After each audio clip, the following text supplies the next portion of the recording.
Welcome to Norse Code, the number one podcast for your Minnesota Vikings. I'm your host and producer. My name is James Pagashnik. Thank you guys so much for listening. And at the other end of the tin cannon string, we have our analyst and co-host. You know him from numerous blogs and podcasts around the internet, most notably from Pro Football Network. He is Mr. Useful Human, Arif Hassan. Arif, is our podcast still going after you and Luke abandoned it? I don't think so. We probably ended this podcast, 3-4 years ago? It was weird. It was a weird time in all of our lives. Yeah. Also, which Luke band? That was the other thing. I was like, really? So there was a discussion on Twitter by a person asking if Norse Code still existed because after Luke and Arif left, and the question becomes like, A, which Luke, and B, no? Like, what? People are dumb. I maintain that's still a troll account, but mistakes were made there. Yeah, but the one thing he did have, the one thing he had going for him is that he didn't have a blue check mark. So there is that. Right. Yeah, I think making mistakes loudly against accounts we don't like is really what the whole thing is about. It's the spirit of the holiday, and the holiday is Twitter. The holiday is every day on the hellscape, on the dying hellscape that is Twitter. I do enjoy the idea that all of these changes were supposed to happen on April 1st, which made me think it was going to be a joke. But apparently it's not. So, nope. Well, welcome to this episode of Norse Code. Hope you guys are all doing well. It is still the off season. We're still a couple weeks away from the draft. We've got some draft stuff to talk about, but we have some interesting revelations, as it were, regarding CJ Ham and Duke Shelley and Adam Thielen. But CJ Ham. So we'll be talking about that in just a little bit. But before we start, again, thank you guys so much for listening to Norse Code. If you enjoy the show and would like access to bonus material, you can go over to patreon.com/Norse Code and sign up there. You will all be getting a special thing here in a couple of days that we are putting out just as an April preview of our bonus material. So you can check that out. If you like what you're getting there, you can sign up over on Patreon and get access to that on a regular basis. So we've got plenty of bonus episodes to choose from. So if you enjoy the bonus thing that I'm putting out in a couple of days, check us out and sign up at patreon.com/Norse Code. $3.50 a month gets access to the Discord, the bonus material, all of that. Or you can do a full year if you'd like. So check us out, patreon.com/Norse Code, and look out for that bonus episode. You can also go over to paypal.me/Norse Code as well if you'd like to do a one-time donation, or you can go to norsecode.threadless.com, where we have all sorts of wonderful items out there, including throw pillows and t-shirts and cups, flip-top cups, and all of that. So check it out over at the norsecode.threadless.com store.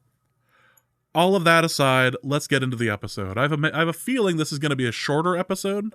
A, because we don't have a million questions in the mailbag, but B, there's just not a lot of stuff to talk about. But I do want to spend about 65 minutes talking about the CJ Ham extension and all the reasons why this is... I have a brand and I accept that, but I got more messages about the CJ Ham extension than... Well, I don't think I got more than you did when Case Cookus was signed, but it's closer than one would imagine. The CJ Ham extension, you were right. He passed the first 48 hours, and those were the most important. And now he is set to be on the Vikings for longer. Yeah. The 48-hour rule never lies. I didn't expect necessarily an extension. But yeah, it fits. I mean, if he wasn't going to be gone after the Josh Oliver signing, which we talked about on the show, he was going to be on the roster in some meaningful capacity. I think that there is probably something here to tell us that the Vikings are much more likely to use some kind of heavier personnel more often. I think that the primary personnel package will still probably be 11 personnel, which is 3 wide receivers. But I think that that proportion is going to be much smaller than it was last year, because that was not just the primary, it was the dominant package that the Vikings used. And obviously that, they threw the ball a lot, but I think that going forward, we're going to see a lot more 2 tight end or 2 running back, or occasionally, we talked about this a little bit, having, two tight ends and two running backs, and only one receiver on the field, right? Because Kevin O'Connell talked about all of the times that Justin Jefferson saw double coverage, the ways that they could take advantage of that or help him out, one of the two. And one of the ways that you do that is you punish them by running the ball, and they couldn't run the ball very well. So, having CJ Ham out there to improve the run game, having Josh Oliver out there to improve the run game, I think that that's going to be a big part of it.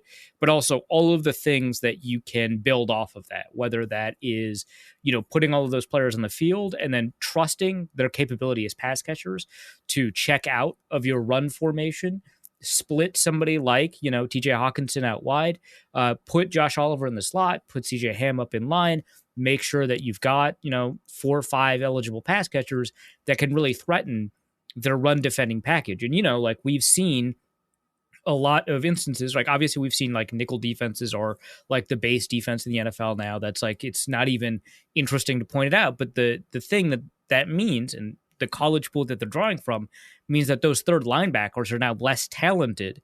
And this wasn't true 5 years ago when it started becoming the base personnel, that nickel corner was really valuable. Now, I think you're more likely to find a talented nickel corner than you are to find a talented third linebacker, because colleges are doing the same thing. They're fielding more cornerbacks. Those cornerbacks are getting more experience. The coaching for them is a little bit more intensive. And more body types are being recruited to that. Whereas if you're a linebacker body type and you're not one of the top 2 linebackers, they might make you a backup edge rusher instead, right? Or if you're light enough, they'll make you a safety instead, right? You're more likely to see the field then. And so you've got like a run defending linebacker who's just not very good at defending the pass as your third guy, your Ben Gedeon, right? And you're like, hey, I think Dalvin Cook or whoever the running back is going to be, right? I think that guy can beat that guy in coverage. I think that if I've got TJ Hawkinson lined up against that linebacker, I win every time. Or maybe Hawkinson's out wide and he's got a safety over top of him. And you're like, hey, CJ Ham, I wouldn't necessarily call him a weapon. I know you would, James, but I wouldn't necessarily call him a weapon. But he's a pass catching threat, like in the sense that he could catch a pass and do something with it and he can get open. I think that he can beat, your Ben Gedeons of the world in coverage. And maybe that's a fair bet. And so I think forcing them into a heavy personnel package and then saying, hey, I can pass out of this package better than they can defend that pass, I think that might be what they're going towards. And then also you take a look around the league and we're seeing a lot more efficient running than we used to see. A lot of that is driven by running quarterbacks. So your Daniel Joneses, your Lamar Jacksons, your Marcus Mariota was a running quarterback this year. He hadn't been before, but Arthur Smith used him a lot that way.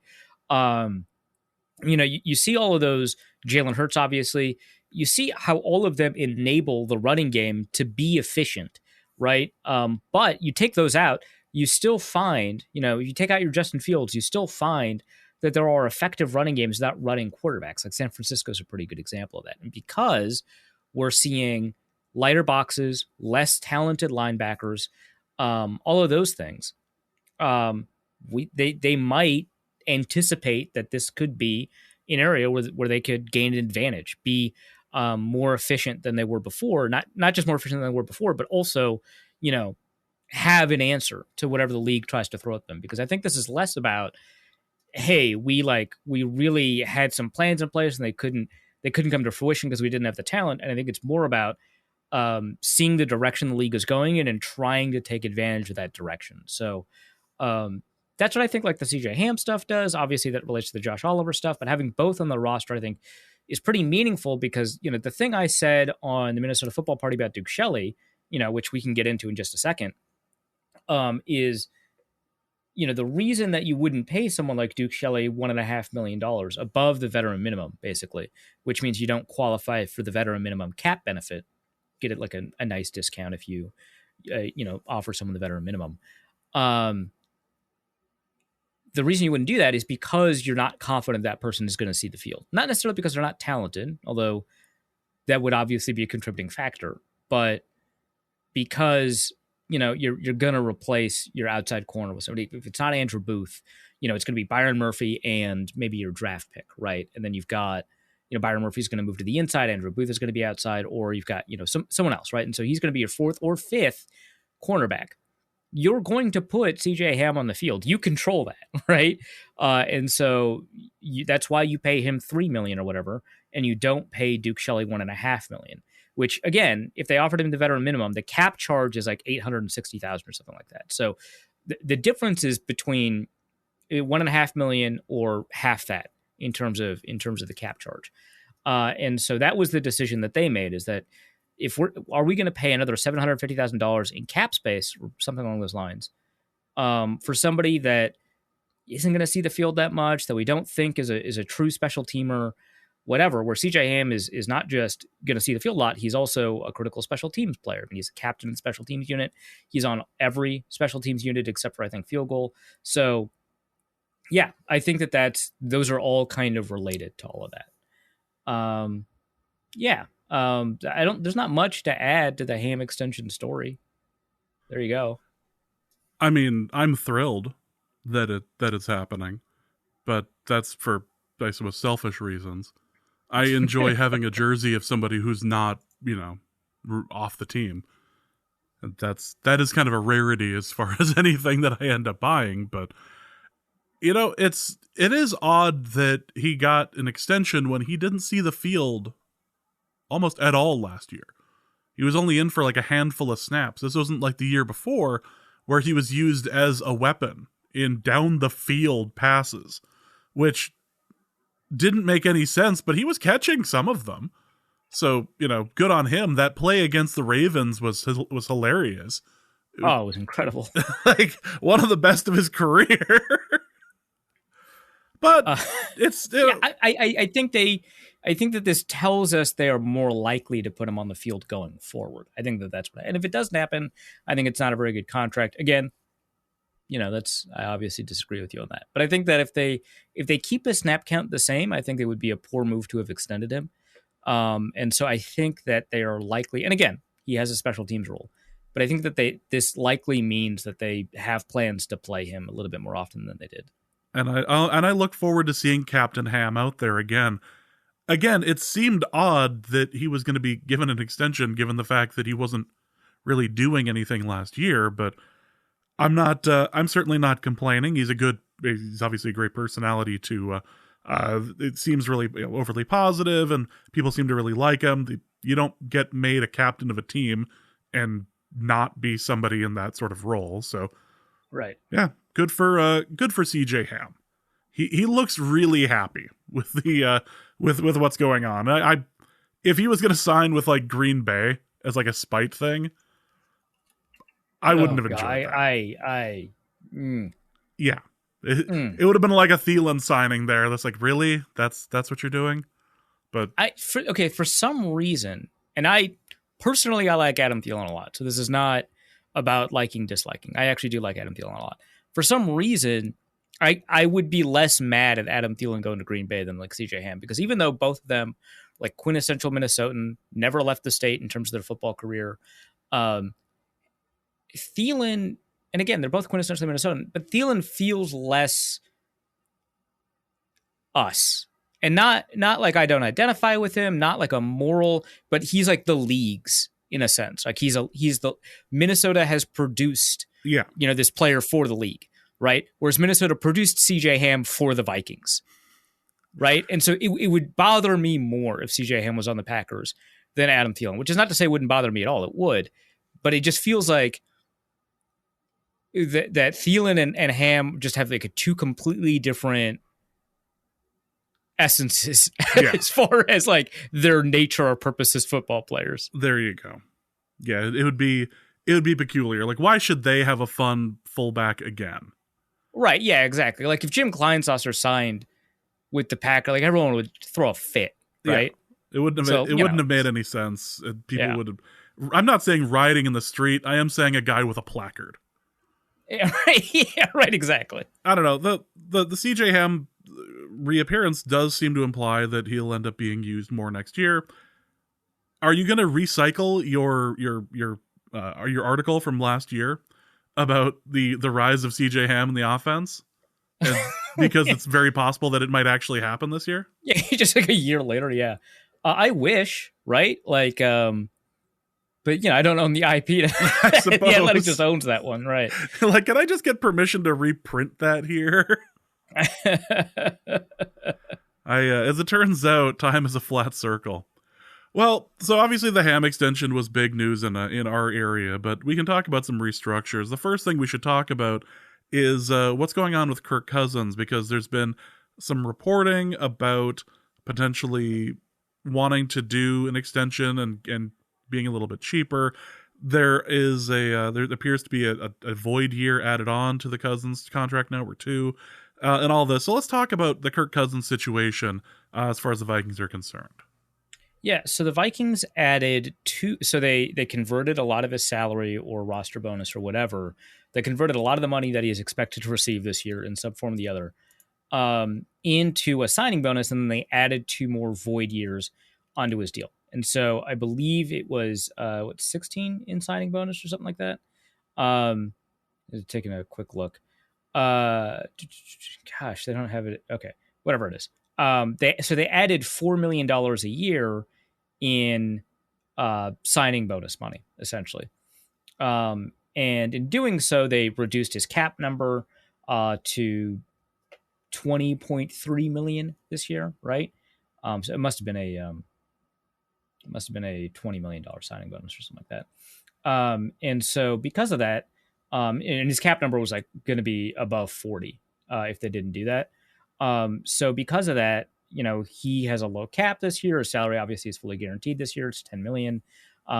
And next year he will not be under contract unless something changes, right?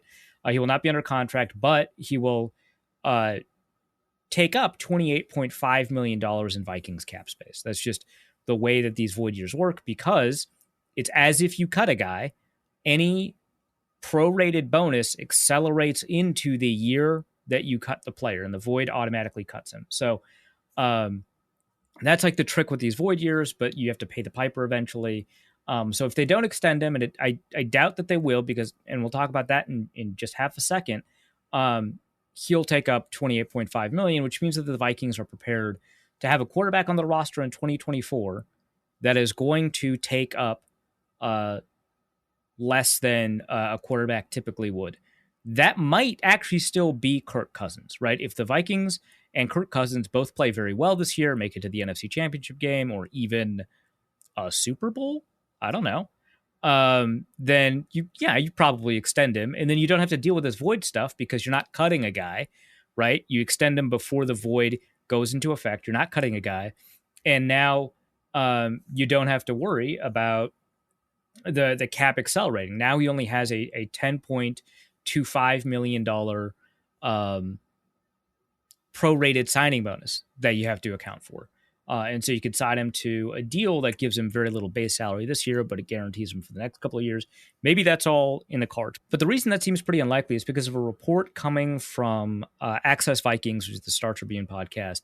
I didn't see it in print anywhere, so if I missed it, my apologies, but I first saw it in the Access Vikings podcast, where they had indicated that Cousins' agent had offered a short-term extension under $40 million a year, which in 2024, 2025 dollars, that's pretty good. I mean, like if you think about it in terms of like the deals that were signed this year, and you take into account another 7% increase in the cap next year, that is like Derek Carr, Jimmy Garoppolo money.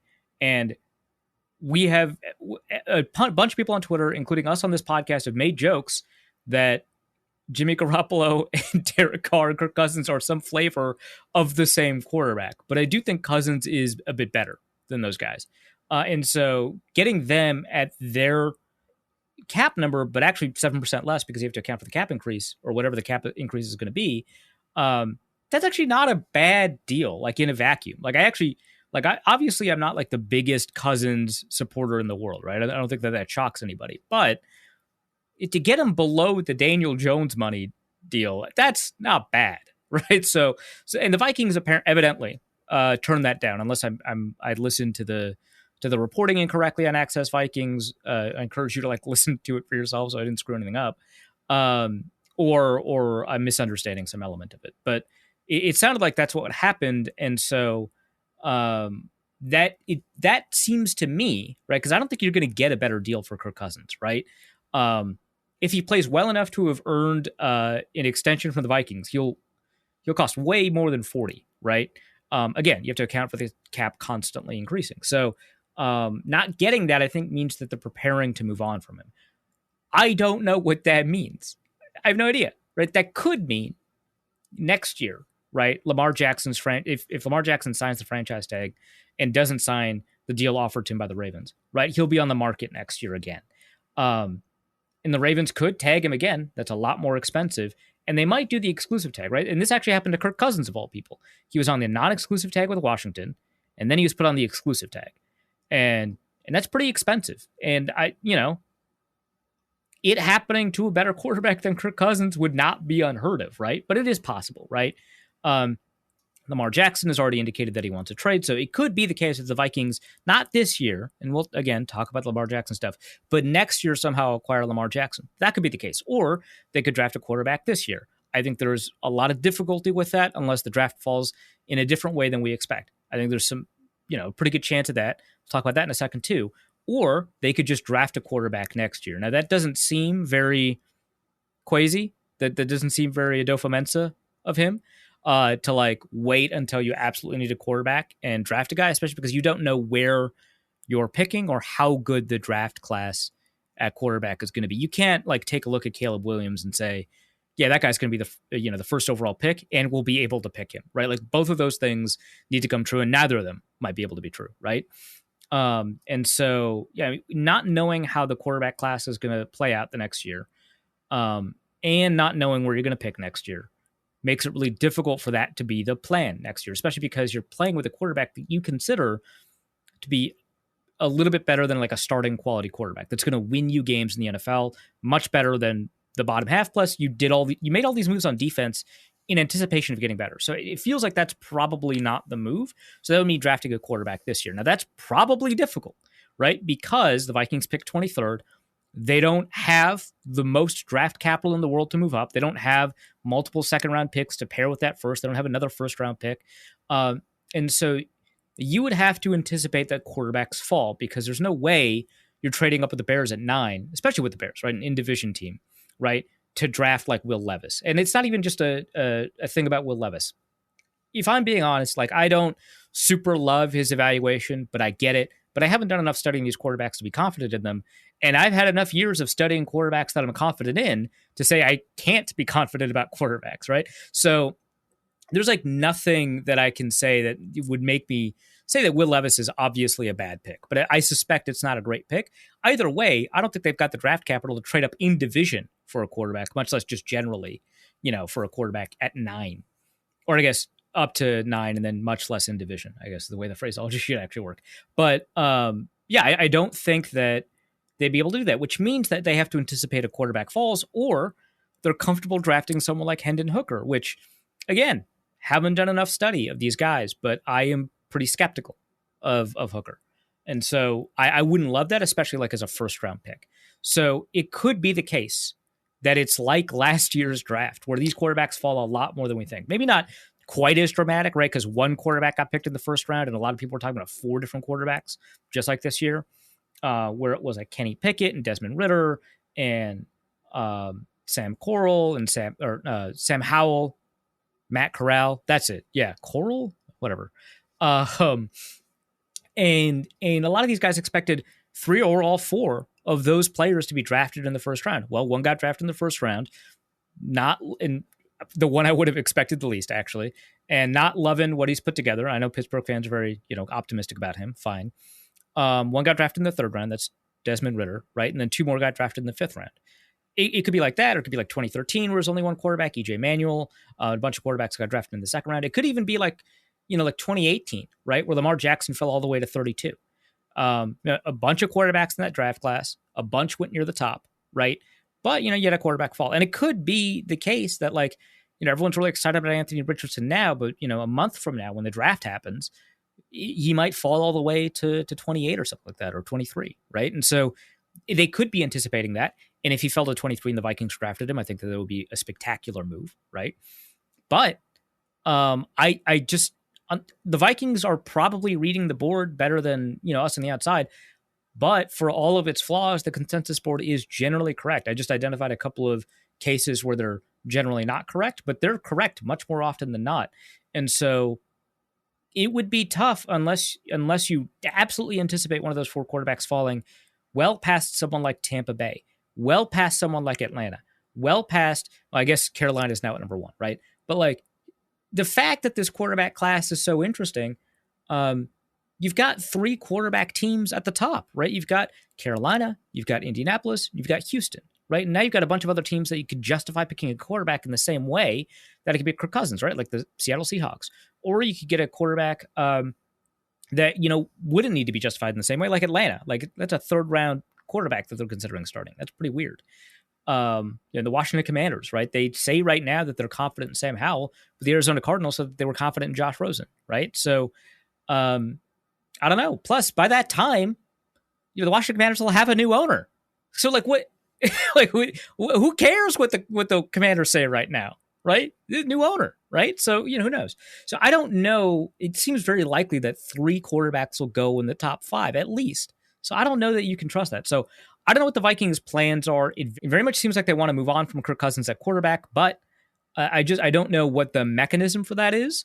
That said, there's a lot of times where, both under Spielman and Kwesi Adofo-Mensah, where I didn't really see a path for the Vikings to do a thing, and then they do that thing, right? Like, when the Vikings last traded up, I forget when it was, but when the Vikings last traded up in the first round, I was like, oh, I thought that they wanted 9 picks. It's going to be really difficult without a first-round pick, and you traded your second-round pick to do it. How are they going to get 9 picks? And then they got it. So, yeah. That's it's curious. I'm really excited to see how it plays out. The idea that Washington is on the verge of being sold is so funny for a number of reasons. And they're basically admitting it now too. Like Jason Wright was like, "Yeah, I'm excited." Like, oh, this is just happening now. Okay. I love the was it Mike McDaniel's reaction? Yeah. Oh my God, that was so funny. He's like, "What? They're worth $6 billion?" And I couldn't get free coffee. Yeah, I enjoyed that. I thought that was a fun little moment. Yeah. Okay. So it is like one thing, just as an aside, it is like one thing for the Cardinals not to provide their players with like free dinner because, and again, they're the only team that doesn't do it, right? So obviously it's non-standard, but like you can kind of see like, well, they're not supposed to be in the facility around dinner time anyway. They should be out. So it'd be kind of weird. And we'd have to keep, the cooks here often enough for dinner. And like, you kind of see what the pathway to that is, but it's coffee, right? Most businesses that like have an office environment offer free coffee to their employees, right? Like that's wild. Again, the Cardinals should provide free dinner to their players, but again, you're not expected to be there around dinner time. The coffee, that's just an office environment. What? I mean, while we're talking about this, we can take a moment to discuss the poll that went out about the best organizations as far as their amenities were concerned, and the Vikings were right at the top of the list for a variety of different reasons, and the ones at the bottom were all like, "Oh yeah, well no, that totally makes sense." Yep. Totally. I mean, because like what Washington was like 28. Like the Cardinals were at the bottom, and being below Washington is horrendous, right? But at least they were like it was expected that Washington would be near the bottom. The Cardinals, I kind of understand, just because like the nature of the organization is that it runs very thinly. I think the Bengals were near the bottom too. That makes sense to me. So yeah, I mean like that all follows. Yeah. Yeah, the Vikings up at the top with, the facilities and everything, considering they were just, I will say this. If you would have asked me beforehand where the Vikings would have ranked, I probably would have said 5, and I would have had no idea who the other 4 were. I wouldn't have, off the top of my head, said number 1. I will say that. But, hey. Yeah, good for them. I don't know if that it means a ton, but players are happy in Minnesota. Good. Yeah, I mean, like just from like a human perspective, like that's great. Yeah. But like also from like a competitive advantage standpoint, I think going forward, it's going to be great. I think that because players when they like tour multiple facilities, they don't have an understanding that like, hey, there's a spot reserved for your family on game day necessarily, right? Or hey, they don't have an understanding that like, hey, 2 years ago, we made an upgrade to include a cryo chamber. And 2 years from now, if there's another new technology we're excited about for player recovery, we're going to install that too. Like seeing that from people who've been there for multiple years, I think hits a little bit more powerfully than doing a guided tour does. So I think it will have benefits down the road. If you're offering, if your offer is like equivalent to an offer, say, I don't know if the Houston Texans were near the bottom, but let's say that they were, because that sounds right to me. And the player is like, well, I could play in Texas for 8 games and pay less in income tax, and I don't have to worry about the property tax stuff because I'm not going to live in Texas. So I get away in multiple ways. Or I could live in Minnesota, I pay a higher income tax, or I could play in Minnesota, play a higher income tax, don't benefit from lower property taxes because I'm not going to live in Minnesota. So knowing that 8 of my games, maybe 9, will be taxed at a much higher rate or at a rate at all, is there really a benefit to playing in Minnesota versus Texas? It gets cold here. And it's like, hey, there's a room for your family, right? Like, are you expecting a kid?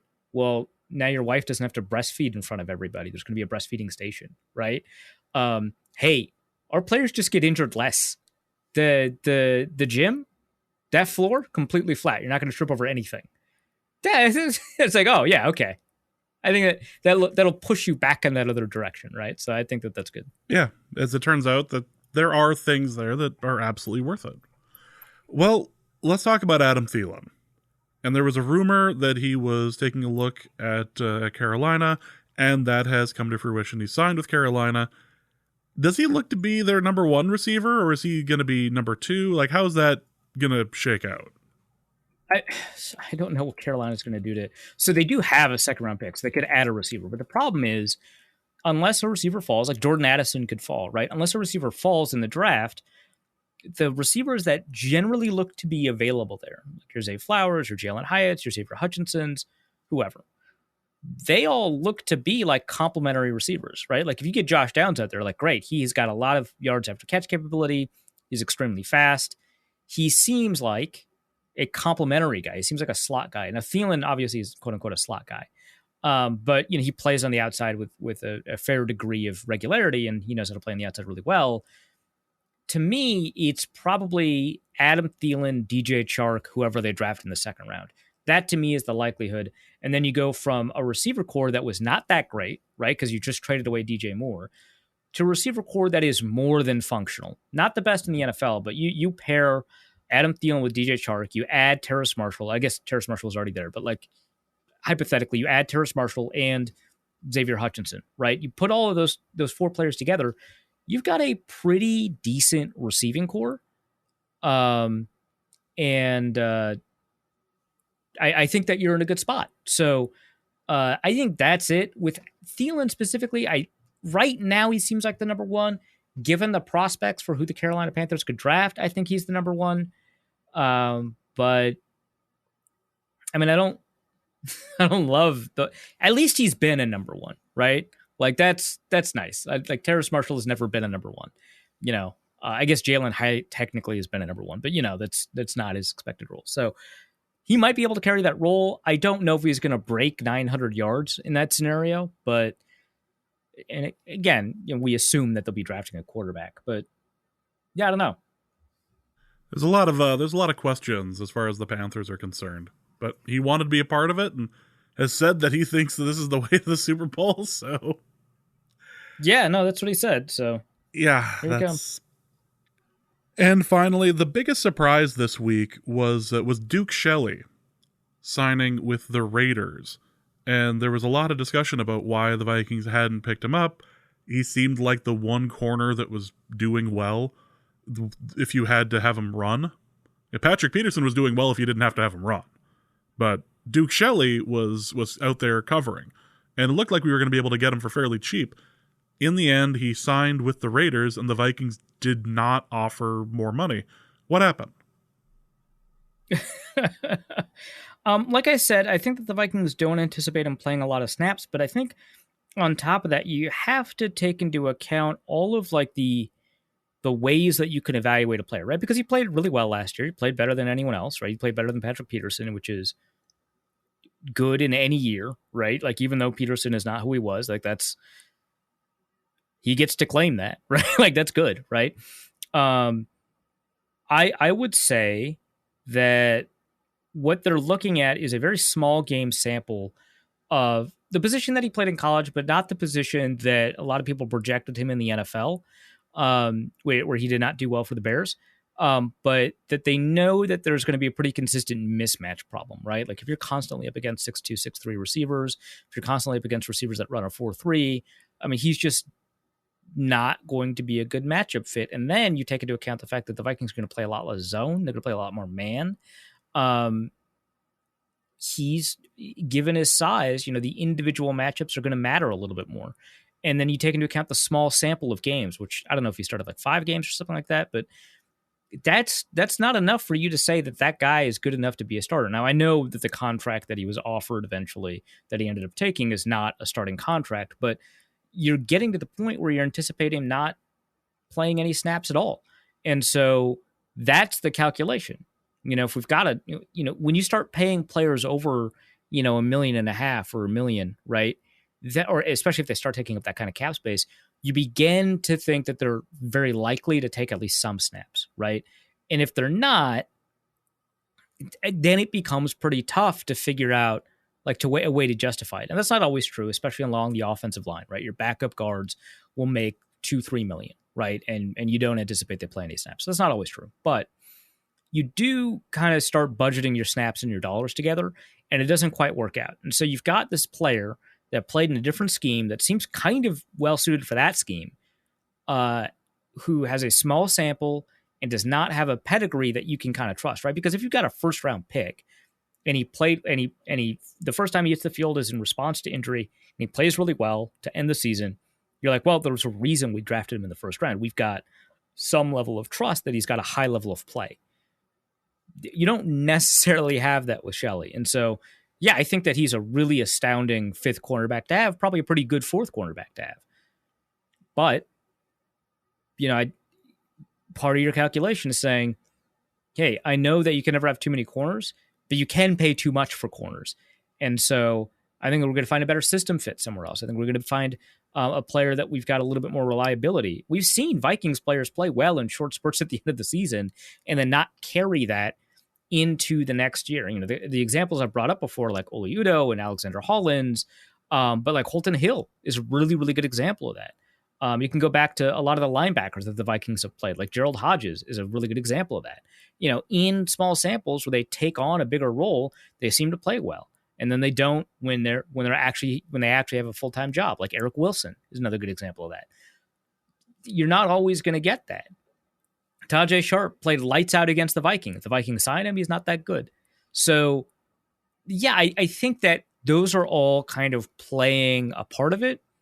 And all of that being said, I think Duke Shelley was right to be insulted by the offer because there's nothing he could have done, right, any better. There's nothing he could have done to better prove that he deserves a contract.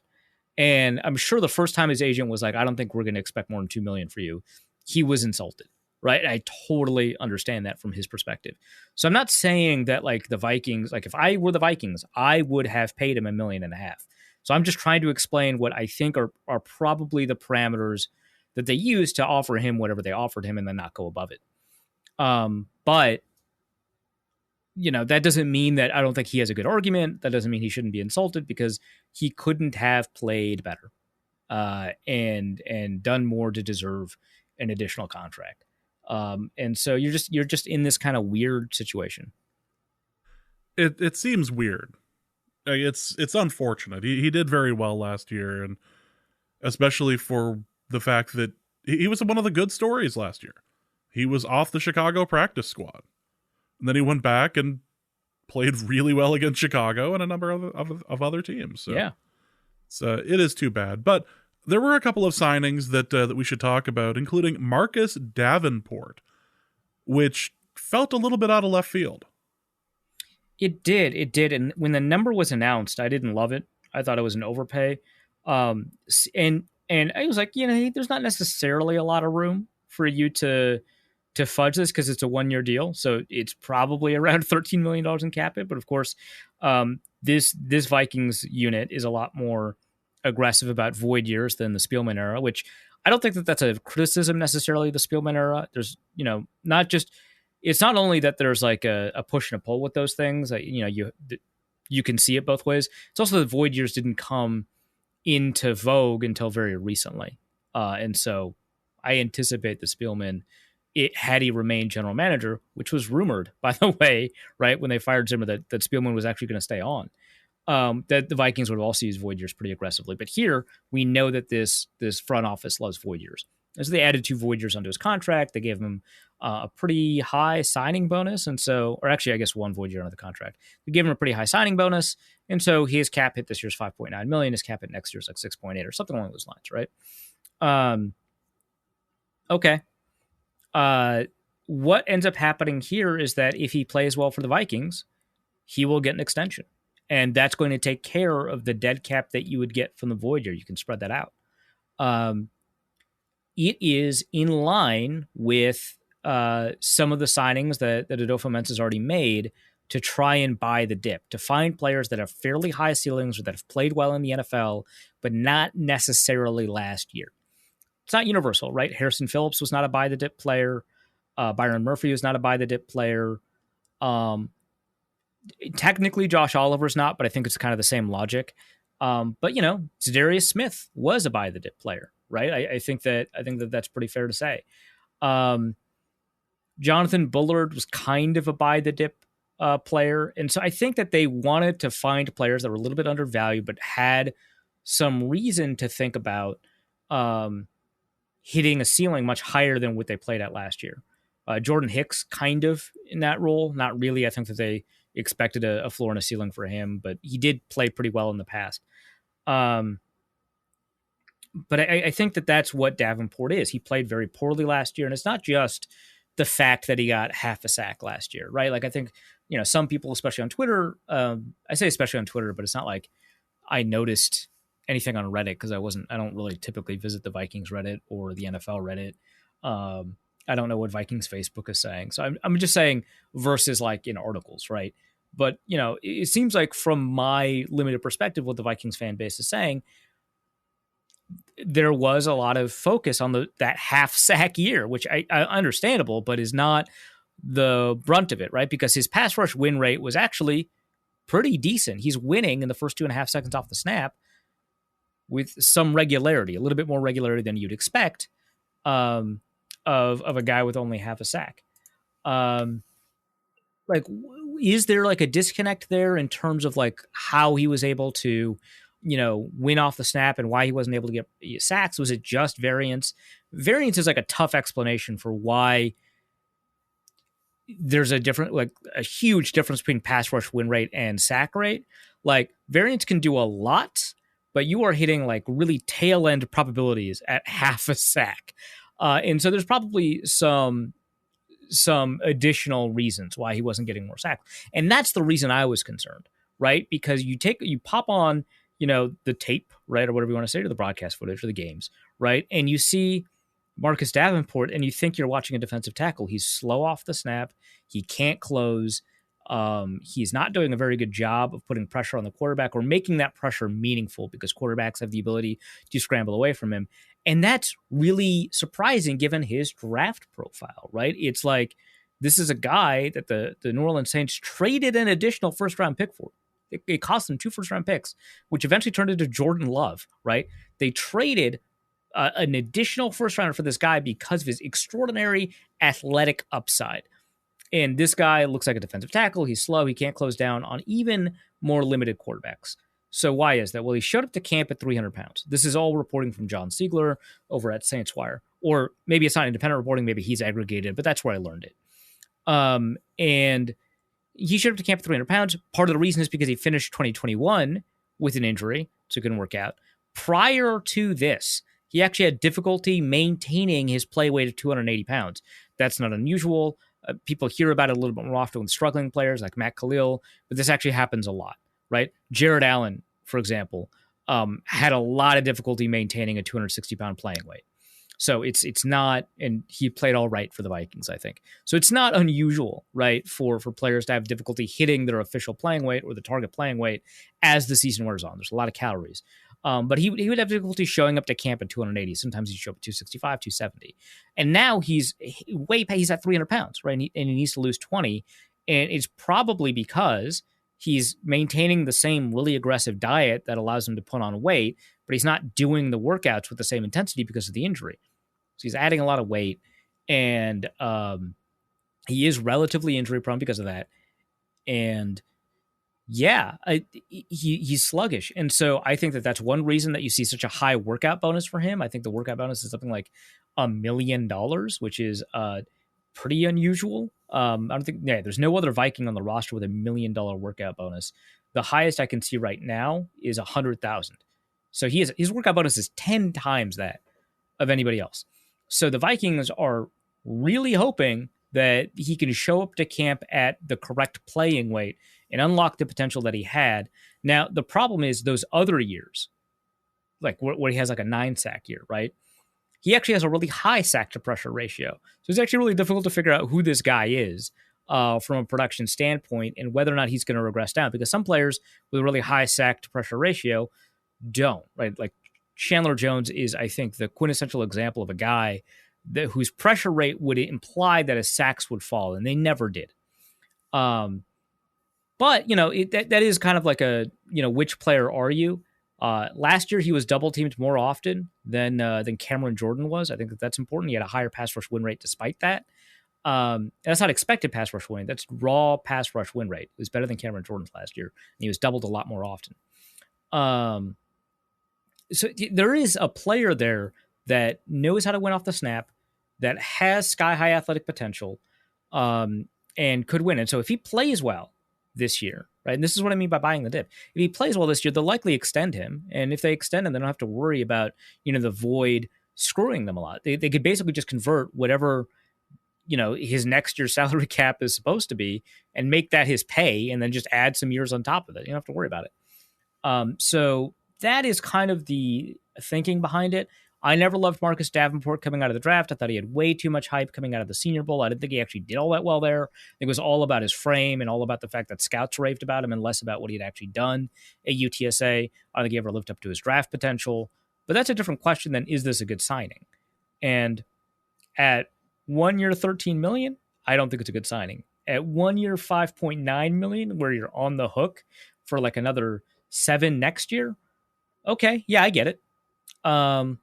That's a fine signing. I think that the Vikings, they didn't have a ton of options at edge rusher, but I think that, I think you could have done better, but not much, I guess is what I'm going to say. So that's kind of my read on that, is that they see a lot of potential. He's played well before. I'm worried that he's never played over 600 snaps in the NFL. Part of that's because he was backing up Trey Hendrickson and Cameron Jordan back when Cameron Jordan was playing a lot better. And so he was a rotational pass rusher, but then he also got injured the first year that he had more than that. And then the year following, injury plus, like, there's just less reason to put him on the field because he's not playing as well. So he still hasn't had a season where he's had 700 plus snaps. That is, I think, a real concern. Well, another signing the Vikings had was Dean Lowry. Yeah, I think it's a very similar thing. He played really well for a long stretch of time at the back end of 2021. A lot of power, a lot of explosiveness, lower body power. Really great bull rush. Really good at collapsing the pocket. Really good at stopping the run. Played like a top 10 defensive tackle, maybe even like a top 5 defensive tackle. Played really well. And then in 2022, it just wasn't there. And then he got rotated out because he wasn't playing as well. And that Packers defensive line, I don't think was stellar, right? And so him getting rotated out to a less than stellar defensive line, like, it wasn't as good as it had been in years past. I don't know what the cause of that is. Maybe there's like an injury history, worth, looking into. But that I think is another example where they're like, hey, we know that you've played really well at the NFL for a long stretch of time. They're not paying him that much. It's actually a pretty good contract. I think it's like 2 years, $8.5 million. So 1 year, $4.25 million. That's not bad at all. But the fact that he didn't play well last year reduces his contract, but there's potentially something there. His workouts, I remember this from like the draft. I think he went to Northwestern, right? His workouts were really, really good, like far better than a fourth, fifth round pick should have had. I think he's a fifth round pick, should have had, given his really excellent workouts. So, yeah, he finished 2022 on injured reserve. So there's probably an additional injury thing here too. I think that there is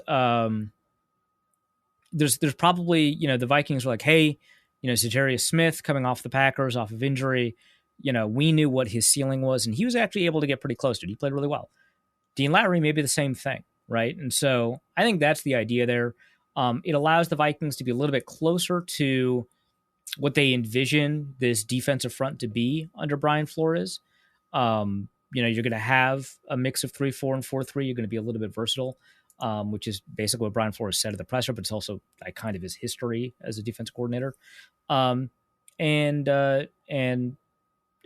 you're going to get, somebody who's got the ability to play a little bit of both. So, yeah, I think that there's upside here. You're not paying necessarily too much, but you do expect him to win the job and then be like a pretty consistent force. He's probably not going to play as well as Dalvin Tomlinson, right? Who he's essentially replacing.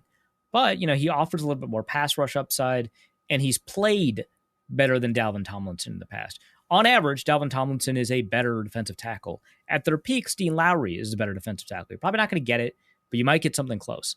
And so I think that is why the Vikings went after somebody like Dean Lowry, who just did not have a market coming off of injury, didn't play very well last year. His high level of play was not, an entire year even. I mean, he played pretty well before then, so it wasn't like he was bad and then suddenly good. It was that, if we're buying just the player in the first half of 2021, this is a pretty good price, but there are injury concerns. If we're buying the second half of 2021, this is an astounding price. I think that that's kind of the idea. He fits and he has, something to unlock. And finally, let's talk about a couple of other signings. Byron Murphy, Troy Reeder, and Brandon Powell. Yeah, so Byron Murphy, like I said, he's more of a buy high than a buy low kind of guy. He had his best year last year. It was in a man coverage-ish scheme, so you feel like that's got the ability to translate. He played a lot of off-man coverage, which I think a lot of people kind of expect with Brian Flores, especially if they're going to blitz a lot more often, which is expected given the history of Brian Flores defenses. So the idea is that Murphy has the capability to handle a receiver one-on-one with not necessarily a ton of safety help, maybe inside safety help and single high, and then use the sideline if the receiver's going to the outside. This might be the signing I kind of like the least. I don't think it's a bad signing, but I think that the Vikings probably overpaid for him a little bit. It's tough. The Vikings need multiple cornerbacks because obviously they cut Cameron Dancer. I don't think you can trust necessarily that Andrew Booth is always going to be available. I don't think you can. Same thing with like a Caleb Evans as with Duke Shelley. I thought he played pretty well. There's a reason he's a fourth round pick. He didn't play very well for very long. So you can't really trust that as being something. So you should probably make a couple of bets at cornerback, not knowing if any of them are going to be good. So if you have two starting quarterbacks that you really like, that you bring into the season without a lot of evidence that they're going to be good chance one of them's good, one of them's not, right? If you go into the season with like 3 or 4 of those guys, you're probably in a better spot to produce a good starting 3. And I think that that's kind of the approach here. But I think that for that ticket, right, which is it's not like a lottery ticket in the same way that like Marcus Davenport is, right? But it is a probabilistic chance, right? Like you're not signing, good Patrick Peterson, right? You're not signing Sauce Gardner magically hitting free agency. You're signing a guy that had one good year and it wasn't that amazing. It was fine. To be your starter opposite probably someone that you're going to draft. So I think that very likely the Vikings are going to draft a corner in the first round, maybe a Cameron Smith, maybe a Deontay Banks.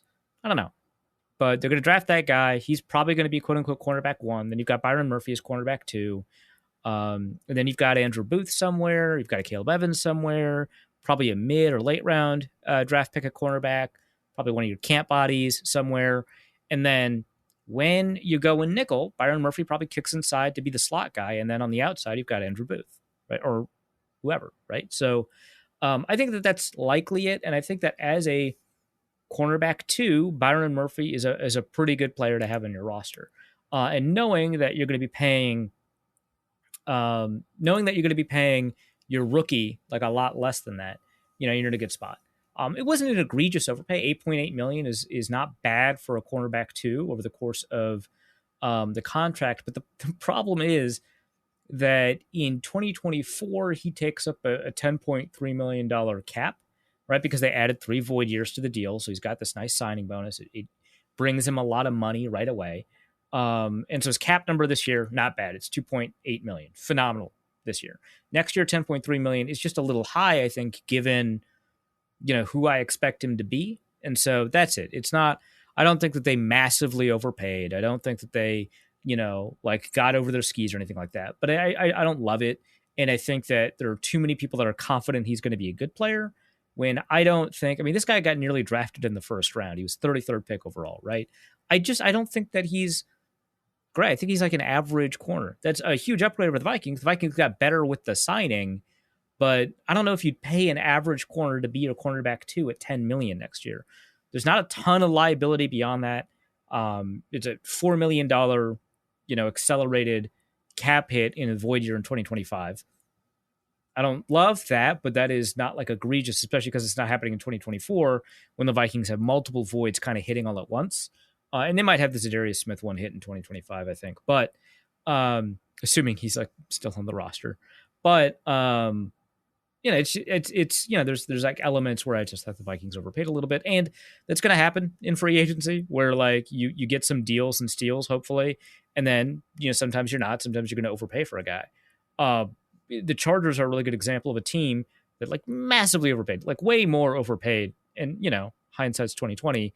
A cornerback in J.C. Jackson, and that was kind of expected to be their guy, and then they ended up with like a pretty good cornerback room with like Mike Davis and let me take a quick look because I know that this is the case.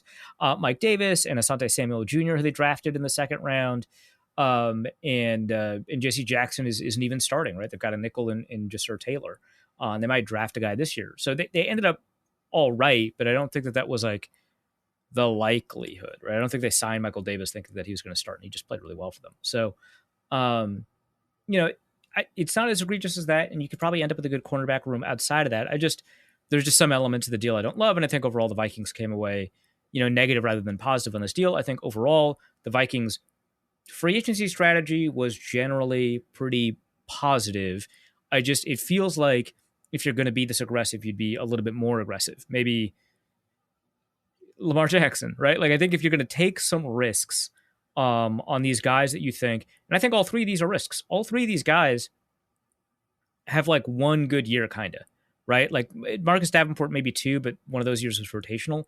But Dean Lowry had like one pretty good year. His floor is high relative to that, but like all of these guys have basically one year, so they're all risks. And so if you're just going to take a bunch of risks in the understanding that you're going to be able to compete now, and I think that that's the idea, right? Like I think the idea is, hey, we got Brian Flores, maybe we only have him for a year. We're going to sign a bunch of these free agents on defense to refit the defense to what he wants.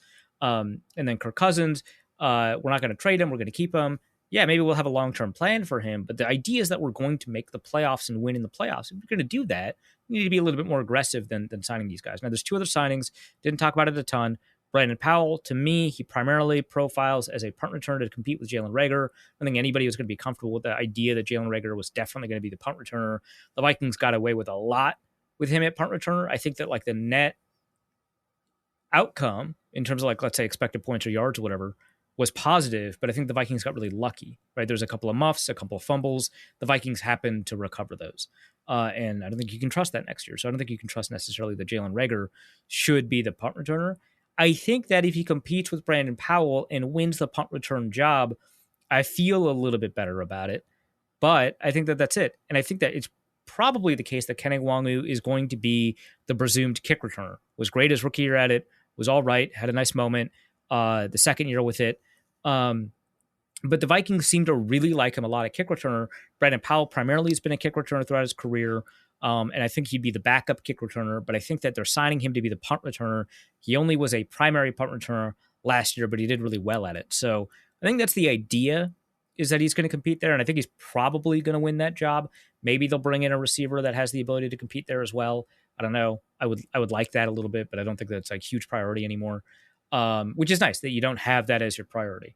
And then Troy Reader, that is a signing I really like. I don't know. I thought, and maybe this is like I'm reading the player on the market wrong. I thought he would go earlier in free agency for like a little bit more, and he didn't.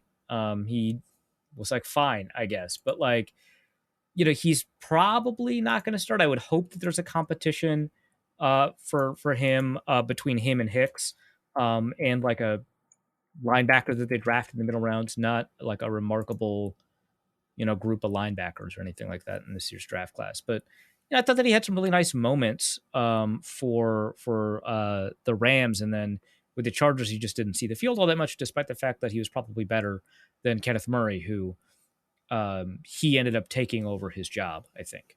So I was surprised he didn't start ahead of Kenneth Murray. But I thought for the Rams, he had some nice moments. Not like he never had like a really great season overall, but he had some nice moments that I thought would have kind of pushed him forward into being a little bit more of a player in free agency, and would have given him a little bit more credibility to take the job that he eventually ended up taking with the Los Angeles Chargers under Brandon Staley. Not a wonderful like wrap-up tackler. He's got a pretty high missed tackle rate, and I know there's been some issues in coverage, but he kind of just generally knows what to do and where to be. And I think that there is a possibility that he's somebody that can compete with Jordan Hicks and win the job. And I might be overestimating him. His PFF grades aren't great.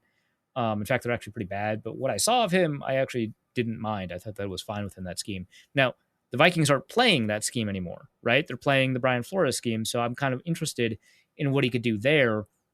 One of the things that we've seen out of these defenses, out of like the Gerard Mayo, Brian Flores, Steve Belichick defenses recently, is a really narrow role specific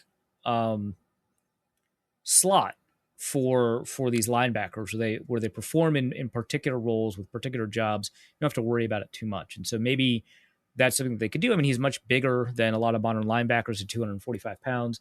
And so like maybe, they envision a role for him. But I think that, mostly, especially at that dollar level, they probably see him as a special teams guy. And I think that he's been pretty good there from my understanding. But he's played a lot of football. He understands kind of what needs to be done in that department. And he's played a ton of special teams over the last 4 years. So I think that that's going to be kind of an element there. Well, let's talk about some draft stuff. We're going to have a big draft special in 2 weeks, but until then, there's the draft boards have been filled with rumors about Hendon Hooker and Quentin Johnston. You don't think that we should go for Hooker? No, I'm like I said, I'm skeptical of him. He's 25 years old. He's coming off of an ACL. I just had an argument with somebody in the DMs about the meaningfulness of he couldn't beat out X player in the context of Will Levis, who again, I don't like love Will Levis, but like he transferred, quote unquote, because he lost a quarterback competition. And I don't really love that because it always sounds so definitive. Like he cannot be good because he lost a quarterback competition to XYZ player who's not that good, right? But you take a look at kind of that history, and there's not like a lot of history of first round quarterbacks. Like there just haven't been that many for you to be able to take a look at just the transfer slice of that. But like obviously Joe Burrow, that kind of sticks out as somebody that people would point to. But Jalen Hurts is another really good example of a guy that lost a quarterback competition and transferred, right? Now the difference there, of course, is that like Saban spoke the world of Jalen Hurts at every possible opportunity, and it's not to say that like Ryan Day badmouthed Joe Burrow or anything like that, but it's not quite the same. But like I was just talking about how I don't love that, but I can't ignore that with Hendon Hooker like I could for Will Levis. I don't know why that is. But I do think that there is some signal there. And that's what the person I was arguing with, we ended up agreeing that like, I think that the draft media talks about it too much, but that's not to say there isn't anything meaningful to be gained from that kind of discussion, because a lot of these quarterbacks don't end up doing really well. And it's easier to remember the ones that do, right? Like Nick Foles, for example, lost a quarterback competition to Brian Hoyer and Kirk Cousins, right? And then, he goes to the University of Arizona. I think he outperformed his draft slot, right? Um, yeah, one could argue like Baker Mayfield, he lost, quarterback competition. He ends up walking on somewhere else. And I don't know if that's a positive or negative example to you, probably negative after the way his career has turned out, but I find that one interesting. Um, Russell Wilson in sort of a way, I mean, he clashed with his head coach, so it's not like the same thing, but it was pretty clear that like after he took a little baseball hiatus and then wanted to return to NC State, that they'd rather have gone with like Mike Glennon, right? And so he has to go to Wisconsin, right? And he does obviously really well at Wisconsin, but like, he lost a quarterback competition, however he does it. So um, I super am not all of that interested in the definitiveness of this, but if I add it to like a list of potential red flags, I think that there's something there because coaches get to see something that like analysts, fans, scouts don't, right? And I think that like given what we saw with Kellen Mond, where we didn't get to really see him on the field, but Mike Zimmer was like, I've seen him in practice, you haven't, he's bad. And then he just doesn't have a career after that. I think that's like pretty meaningful, right? So there's something, right, with all of this. And Hendon Hooker lost a quarterback competition, transfers out of Virginia Tech, goes to Tennessee, plays for kind of a fake offense. I don't like it's not like there's not a lot of dropbacks, and I know that modern NFL offenses don't have that many dropbacks, but like 14% of your snaps have any dropbacks at all. That's like worrying. Um, Plus, I mean, a lot of other elements that offense just don't map onto the NFL, and they won't. There's some college concepts that just don't work in the NFL. I think that NFL coaches need to be more aggressive about incorporating college stuff, but like the hash marks are just different, and so the receiver formations that you can set up are just different. And Tennessee did a wonderful job playing around with spacing to get rid of the ball short and not require very much of the quarterback to get a lot of production. And unfortunately, that also implicates kind of the receivers a little bit. It's really difficult to evaluate Jalen Hyatt in the same way. So, old, coming out of an offense that's difficult to project, lost a quarterback competition, coming off an ACL tear. To me, I just don't think that that's a guy you should draft in the first round. Now, if they ended up, trading into the second round, maybe they trade down or they trade up from the third round, or so, I don't know. But if they end up getting him in the second round, I think that that's great. So it's not I don't like this guy. It's that there are a lot of red flags to me that speak to a first round investment not being a great idea. So that's the issue, right? And it's really difficult to figure out what the Vikings will do. Some of that's just what happens at the 23rd pick. It's your possibilities expand so much that it's difficult. But like you take a look at a lot of Vikings mock drafts and it's all over the place, right? I've seen Keely Ringo from Georgia. I've seen Zay Flowers from Boston College. So Keely Ringo is a quarterback. Zay Flowers is a wide receiver. Quentin Johnston, you mentioned, wide receiver. I've seen Josh Downs, wide receiver. I've seen Deonte Banks. I've talked about him a little bit as a player that I like a lot. I've seen that a fair amount of times. I saw someone project Nolan Smith, Anthony Richardson, Will Levis, Cam Smith, Jordan Addison. Like, there's a lot. I think the most common one is Cam Smith, but there is a lot out there, and it's difficult to kind of tell what'll happen. Like there's some where like a player like Joey Porter falls all the way down to the Vikings. That's fantastic, but there's a lot where there's just not like it's really difficult to tell kind of what the likelihood is for the Vikings. So it's tough. There's some players I like there, but I think a lot of the ones that people are mocking, I don't see a great fit for. Could be wrong. It does seem like the sort of draft where if we had more experience with how Kwesi and O'Connell think, then it might be a little bit easier to go, okay, well, this is their type of guy. Like we could do that with Spielman. Okay, so these are the 7 or 8 people he's going to try to like get on day 3. Like, yeah, right, exactly, yeah, and that was a lot easier with Spielman, even though like halfway through he kind of changed his whole process and threw it off a little bit. But like the Kwesi, like the thing that we've identified is that he likes 10 splits a lot. Did they think that went well for them? Is that something that they're going to continue doing because that draft class didn't do all that great? Are they going to trust like the volume of data that hopefully led them to that conclusion, or with Brian Flores in, are they going to allow him to be a little bit more aggressive about kind of defining the defensive parameters he's looking for? So yeah, there's just a lot less available to us to tell us, what kind of player that they'll be looking for. Like at cornerback, are they only going to look for long corners just because they got a Caleb Evans and Andrew Booth? Is that like, are they only going to look for like super athletes, like top 10th percentile athletes because of Andrew Booth? That's tough. I don't know, because that would rule out somebody like a Cam Smith, but it might rule in Keely Ringo or Deontay Banks, right? So yeah, I don't know. Well, let's head to the mailbag. Got a couple of questions in here. Raul asks, since we're the angriest fan base in the league, predict the next move that will leave us screaming into the void years. Okay. Yeah, so there's a I guess it's from gambling.com. I just picked it off of Twitter, where they were like the most negative fan bases in the NFL. And the Vikings were number one. So hats off to all of you. Congratulations to all of you. The hard work you've done has paid off.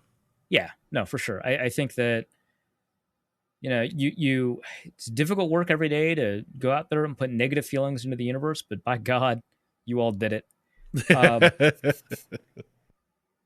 So yeah, the next move that'll leave the Vikings, I think that they're probably going to draft somebody that's going to like come out of left field. Like I don't think anyone saw Lewis Cine, right? And we're all like, all right, what's going on there? I like Lewis Cine a lot coming out of the draft, but I didn't really think about it that much because, I didn't think they really needed to draft a safety in the first round, so I didn't really like do that much work into looking at safeties. But yeah, I could see like they like draft like an edge defender. You're like, okay, well, I wasn't looking at any of the edge defenders this year. All right, well, now what? So I think it could be like something like that. And if they draft Hendon Hooker, that's right there. That's screaming into the void years right there. Yeah. Also from Raul, looks like a good amount of room to trade back in this draft. How far do we need to trade back to receive a second round pick back? So if you take a look at like the Rich Hill draft chart, which is the trade value chart that is built off of, I think he even used a mathematical term, decomposing the past like 10 years of drafts. It allows you to take a look at what trade value historically has been at the NFL. Now, one issue with the Hill chart, which is the best chart for predicting trades that has been devised. Props to Rich Hill. Absolutely great work. One issue, though, is that trades up for quarterbacks, which I guess is also trades down, but like trades that involve the team trading up, grabbing a quarterback, are historically much more expensive than the rest of trades. So that's just one thing to kind of keep in mind. Makes it really difficult to figure all of this stuff out. But if the Vikings wanted to trade down in the first round, let's say they traded from 23 to 31, right? That would be a net of 55 points on this chart. 55 is not enough. It's not enough to get into the second round. The 63rd pick overall is 82 points in this chart. So it starts at 1,000, and then your last pick in the draft is worth 1 point, which is somewhat normal. The Jimmy Johnson chart goes like 3,000 to like 0.2. So it's, it's a much bigger spread. But the Rich Hill chart goes from like 1,000 to 1, and going from 245 or going from 23 to 31 results in 55 points. And that is a mid third round pick. So let's say they trade down with Kansas City and they grab Kansas City's third round pick, which is 40 points, and their latest fourth round pick, which is 17 points. So that's enough, right? That's a third and a fourth. Now you've got 2 3s and 2 4s. You could probably pair those 2 3s together, or more likely, you're going to pair a 3 in both fourths to move up into the second round, near the bottom of the second round. So trading down in the first while remaining in the first is not enough to get you a second round pick. Now, to get there, to get like a net of about, let's say, 90 points, which makes the most sense, I think, you'd have to trade down from like 23 to about 39, which is where Carolina is.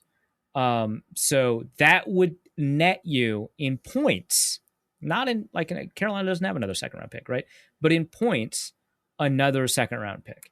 Now, there's like a bunch of creative ways to do it. Obviously, if Carolina was able to produce 90 points for you somehow, which again, Carolina trading up from the second would be like really unlikely, but just as an example, you'd get like a third round pick and enough to like trade up into the second with all of the points that you got just from the traded points, right? Like let's say you traded down to like Las Vegas, which has basically all of their picks, right? So you trade down to 38, you would get probably pick 70, pick 141, and pick let's see, what do we got? Looks like Las Vegas doesn't have a 6th-round pick, but you get like a 6th-round pick, right? 204, that's a 6th-round pick. So you package all of those together, that gets you about pick 59, which is in the 2nd round. So then you have 2 2nd-round picks, no 1st-round pick 38 and pick 59. So that's where you have to go, is you have to get to near the bottom of the top third of the 2nd round, if that makes sense. You need to get to around picks 40, 41, 39, somewhere around there to net a 2nd-round pick. So it would be pretty tough. And I think more likely the Vikings would trade down in the 2nd round, right? Let's say to pick 28, maybe Cincinnati like really likes a guy, right? You get about 40 points there, and you pair that pick with another pick to move up into the second, with another couple of picks to move up into the 2nd round. And maybe none of that matters. Maybe they just trade Dalvin Cook and get a 3rd-round pick and then use that to go up into the 2nd. I don't know. 3rd-round pick seems generous at this point, but who knows? Let's go to the next question, which is going to be from Ruben Frost, who asks, a lot was made of Kwesi taking a discount last year to move down. Is there a long-term advantage to taking this discount? Because as the league shifts to lower compensation for moving down, moving up finally becomes strategically viable. Is there a long-term advantage to resetting the markets for trades up and down to be cheaper so that eventually you can trade up?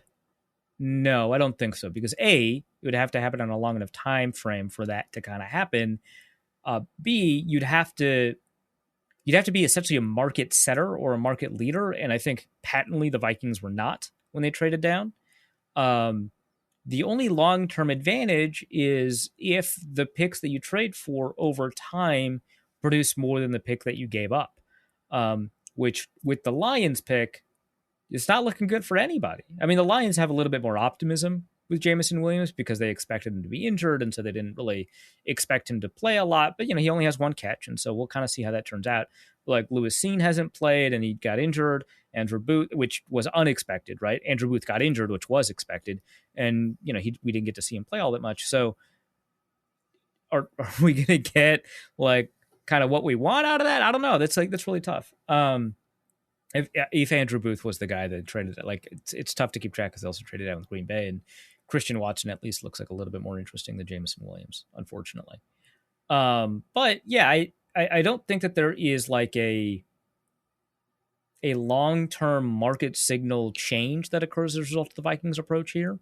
Now, if there's just generally like, is there going to be a point where trading up becomes optimal? Now, presumably this means not for a quarterback, because right now trading up for a quarterback is optimal. But will there be a point in the future as like the league tends to? I don't think so. And one reason for that, I think, was outlined by Kevin Cole in a piece that he produced for his Substack, Unexpected Points, where he talks about kind of why the analytics community has been a little bit too aggressive about the value of trading down. And this was actualized in kind of a viral discussion that occurred actually during the Combine or right before the Combine about whether or not you'd rather have, I believe it was the 65th and 66th pick in the draft or the 12th pick in the draft. And from a lot of these analytical charts, you'd rather have 65 and 66. And I think a lot of people intuitively would rather have number 12. Now, obviously, and Chuck pointed this out, if you have 12, you can trade down for more than 65 and 66. So you much rather have 12 in a world where you get to trade the 12th pick. But if you don't, right, would you rather have 12 or 65, 66? Most NFL people would say 12. And the reason, and I remember mentioning this like either last year or like a couple months ago or something. I remember mentioning that there's one reason, the one problem with this, and I don't think it was on a podcast. I think I was just having a discussion with somebody. And I was like, look, there is a problem here. And then Kevin Cole brings it up, but he's got the analytic chops and I'm just a guy, right? But there's a problem here, which is that you can only put 11 people on the field at the same time. There's only, 25 meaningful spots on a roster. And so you can have a bunch of 5th round picks in total over a replacement player. Those 5th round picks, in theory, produce more. but they produce more across 32 different teams. They don't produce more on one team. You're going to be benching a lot of your picks. And I don't think we're that far away on most teams from quote unquote wasting picks that you get from trading down. Right? When the Vikings had like a record draft class, a lot of those guys didn't make it. Right? Some of those guys made it on different rosters. I think Marcus Epps was one of those guys. He ends up going to the Eagles. Right? He does really well. He signs back with the Eagles. Like, great. Couldn't make the Vikings roster. Having all, and like sometimes it's like a Brian Cole, right? So like, you know, nobody wins there. But like sometimes it's like you get a good player and now you can't like really do anything with it because, you know, Epps wasn't going to beat out, you know, Harrison Smith and Cameron Bynum and it wasn't Andrew Sandeo, but like Anthony Harris, right? So now he has to beat out the fourth guy, and that guy turned out to be like a special team stud in Josh Metellus. So like, what are you going to do? So there is a limit. And I think that limit is a lot closer to what, you know, when I bring this up to some people than what a lot of people say. Then Kevin Cole outlines it. He's like, yeah, there's a limit. You only put 11 players on the field at a time, 25 meaningful roster spots, which, you know, and that doesn't include kicker, punter, et cetera, which I guess that'd be 28 or whatever. But yeah, there's a limit to trading down because what a lot of these charts do is they don't do kind of like a substitution effect, right? They don't estimate what the draft value of the player that is on the roster that they be replacing is. And once you do that discount, right, then I think it begins to make sense why the NFL chart and the analytics chart don't match up. Because the analytics chart is based off of a player performance against 1,000 players, right? Or like 1,500 players, or how many other players on an NFL roster, right? Times 32, right? It's against 1,600 players. 50 times 32. Yeah, it's against 1,600 players. So that's what that chart is based off of. But an individual NFL team is basing their trade chart off of the 50 players that are on their own roster. So that's not the same. And so your standard for which, like, how many players you can add to the roster and still net value is pretty small. The players that they're replacing, pretty small. So we're already kind of at that point, and I think that we're getting closer. I think there's still a gap, but I think the gap is actually a lot smaller because there is value to having a superstar versus two stars. And the other thing that Charles McDonald mentioned when he got mad at this tweet, and I forget who originally tweeted it, was you can't replace one guy with two guys. Like factually, you just like can't, right? Like if you have one superstar edge rusher, having two above average edge rushers isn't going to do it. Like you have a superstar edge rusher and a replacement level edge rusher, and that's better. That is just better than having two above average edge rushers, even though their career production is better than that initial addition problem between a replacement player plus a superstar. Like that's just not how it works. And he's right, I think. So there is value in having stars. And the way that Kwesi put it is it's less about positional value and more about how many problems a player on a field can solve, because Aaron Donald plays a relatively less valuable position. Now, defensive tackles are still pretty valuable in the NFL, but a relatively less valuable position compared to, say, edge rusher, cornerback, safety, from an analytical perspective. But there aren't many cornerbacks, including Jalen Ramsey, the cornerback on the same roster as him last year, that can solve as many problems as Aaron Donald solves. And so that's the way he views it, right? Which is not, the position matters because it kind of defines the parameters by which you can have an impact on the game, but it doesn't define value in itself. The player does. And so we're at this point where I think we're getting close to really figuring out, you know, what quote unquote true or better value is. But like number of picks matters, number of roster spots you're replacing matters. And I think that we're getting close there. Next question is going to be from Ingram's Left Foot, who asks, which member of Vikings Twitter would you want negotiating your next contract? What would they actually be promoting instead? I look across the landscape that's Vikings Twitter, and I don't know if I trust any one of these people. Like, and it's not even like there wouldn't be people with my best interests at heart, right? There probably are. Hopefully, God, I hope so. One would, I mean, especially if Right. they need to negotiate your contract, you would hope. Right, and they would have like a percentage, like they get 2.5%, right? So like they have an incentive to negotiate the best contract possible. I take a look at Vikings Twitter, and I don't. There's either people I don't trust to help me, or don't trust to be competent in that particular area of expertise. There's some competent people on Vikings Twitter, not many, but I like. Okay, so traditionally this is a lawyer, right? And there's not a ton of lawyers that I know of, right? That claim that they're lawyers, right? There's Fargo lawyer. I obviously don't trust him. He's an NDSU fan. There's Nick Olson. Have you seen what he posts? Absolutely not. I'm not trusting Rasta or any of Rasta's orbiters. That's just not happening. Two people I might trust. One, a guy I very recently insulted in this podcast, Forrester. Maybe, right? So he started appearing in my For You feed a ton. And I was like, man, I don't follow this guy. This is like annoying. Not because his posts were annoying. It's just because like that's just the way Twitter works. It serves you people that you don't follow, and it's like that's not what I'm here for. But they weren't bad, so I just started following him, and they're all right. These speak to an understanding that we kind of share about football for the most part. I like the idea that he would be there actually working on like bird watching material. Right. Yeah. I mean, like, honestly, he'd be promoting like a chain of like forestry stuff or Crassorific. That guy's competent, I think. I think that we've grown further apart in terms of the way that we see football, but he's assertive and he deals with numbers. I mean, like that's not his like job in the same way, but like, deals with numbers online. I disagree with his takes. I think that they're a little bit off nowadays. Before they weren't. It's just how we see things. It just happens sometimes. It ebbs and it flows. But I would trust that, and I would have Crassorific commission Dusty Baker to produce some misleading stats in my favor. That's a call out, Dusty. There you go.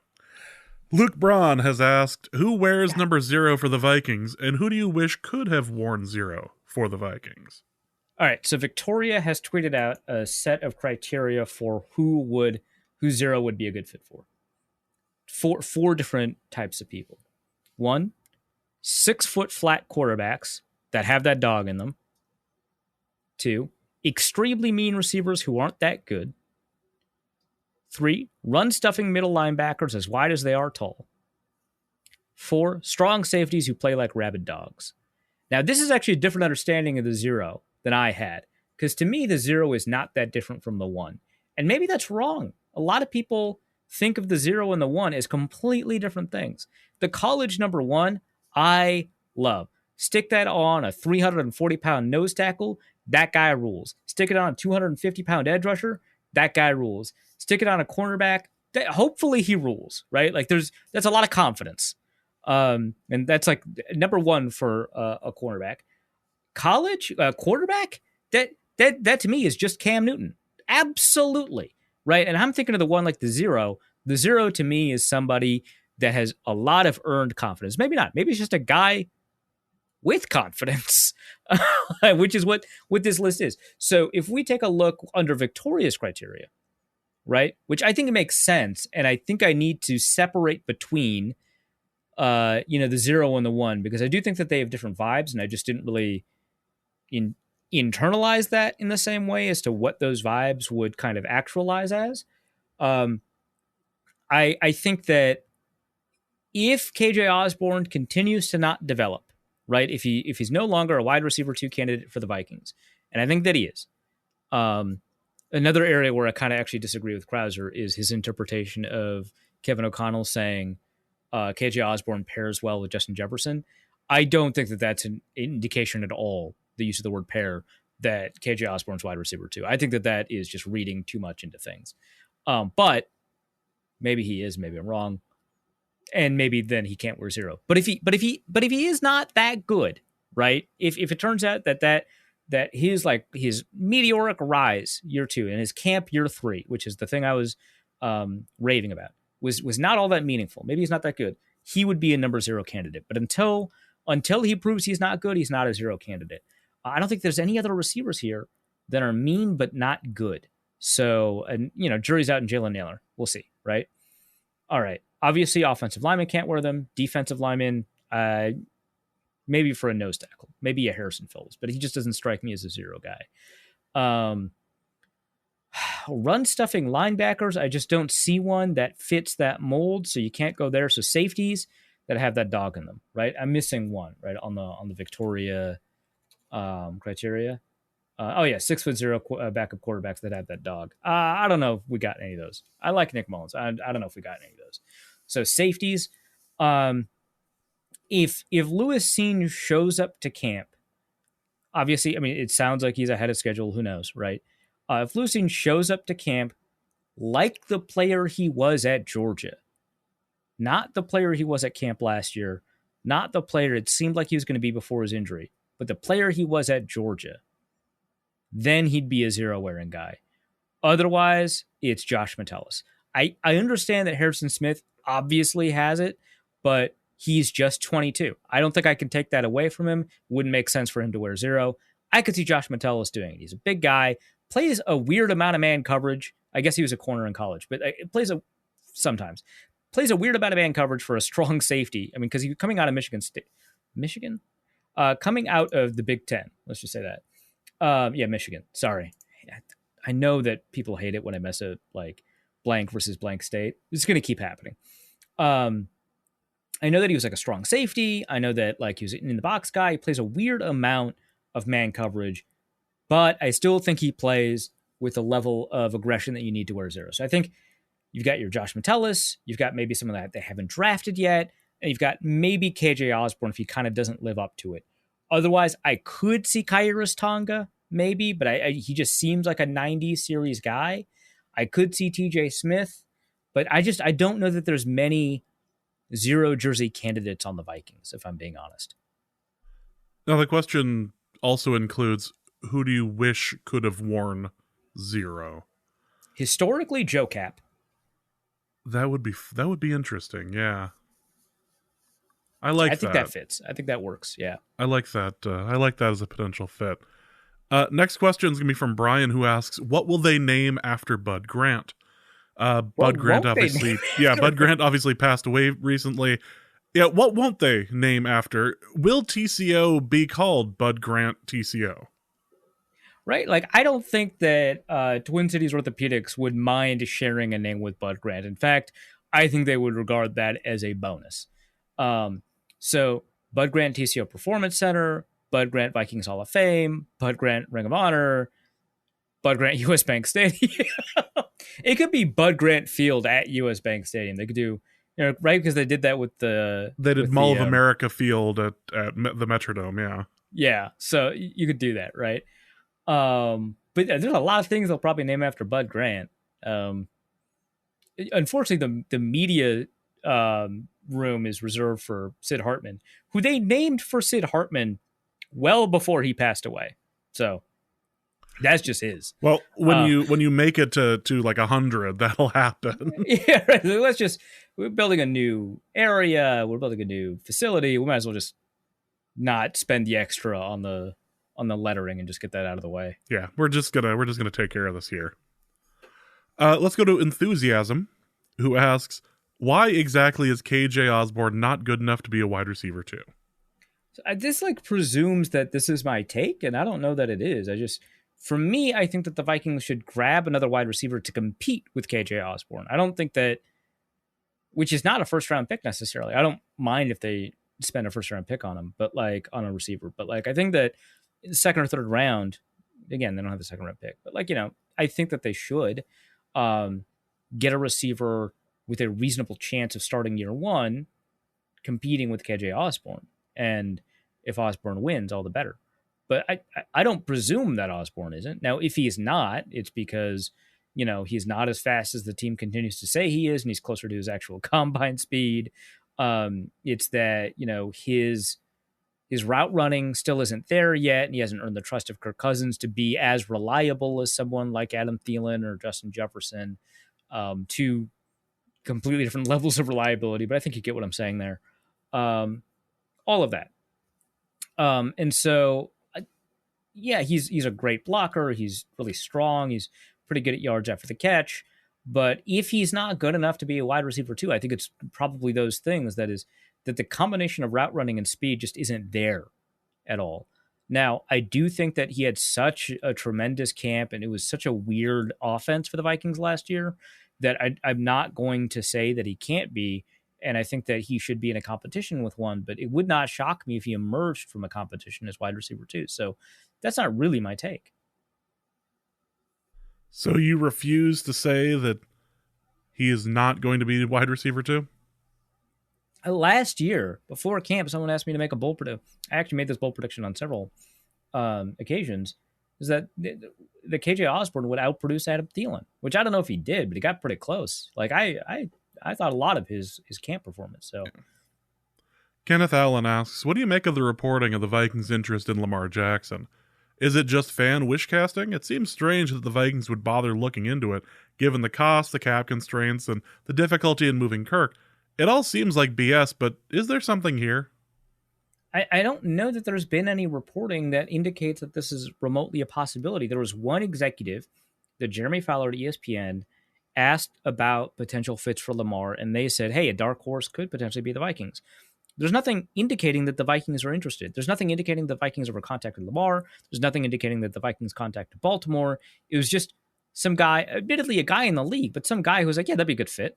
And I kind of disagree. That guy was probably just asked to think about, teams that could potentially use an upgraded quarterback. He probably wasn't going through every single quarterback's contract situation, right? When he came up with it. And maybe, this is entirely a possibility, Fowler asked this question before the contract restructure. And so the exec may have even thought about the nature of the contract that Kirk Cousins was under, understood it was actually not a bad contract to move in terms of the ease of moving it. And then was like, well, I mean, that could be a fit. And then the story could have published afterwards, right? So I don't think that there's anything there, and it sounds like fan wish casting. That said, be a lot of fun, but I don't think that there's much there. And then after the Kirk Cousins deal, it is a lot more difficult to move him. Like if you take a look at what like Over the Cap has, if you trade him, if you traded him before June 1st, you take a dead cap hit of $38.8 million in total. The net cap result is negative 18.5. Pretty difficult to trade this guy after all of the guaranteed money that just got rolled into his contract that'd be stuck to the Vikings. You would have to renegotiate his contract again. And the thing is, that's really tough because all of the money is guaranteed. It's a tough contract to renegotiate for the purposes of trading so that the other team takes on any reasonable portion of it. So, yeah, that's rough. I don't know. Kirk Cousins already has the signing bonus money in hand, and that's going to count again. Like, it's just a tough one to move. So I don't think that there's anything there. I think it was just some guy connected the two, and now everyone's like, yeah, there's reported, there's steam. It's like, there's no steam. Yeah. It's just the guy thought it was a good idea. It's one of those fun things that will never happen, but it's fun. Yeah. Paul asks, what happens first? Twins playoff game win or Vikings Super Bowl win? I think the Twins winning a playoff game against the Yankees will happen before a Viking Super Bowl win, but I have been wrong before. Jeez, that's really aggressive. Yeah. Paul also asks, what do you have against Tanner McKee, rather? I don't think he's that good. I don't know. Like, watched him play. I didn't think the world of it. So there's not much to say. I don't think he's a good quarterback. I think that, you need quarterbacks that move a little bit better in the modern NFL. I think that given that he's a statue, I don't think he demonstrates all of the qualities that you expect a pocket quarterback to have to succeed without that kind of athleticism, which would include, high level anticipation, which I just don't think that he's demonstrated.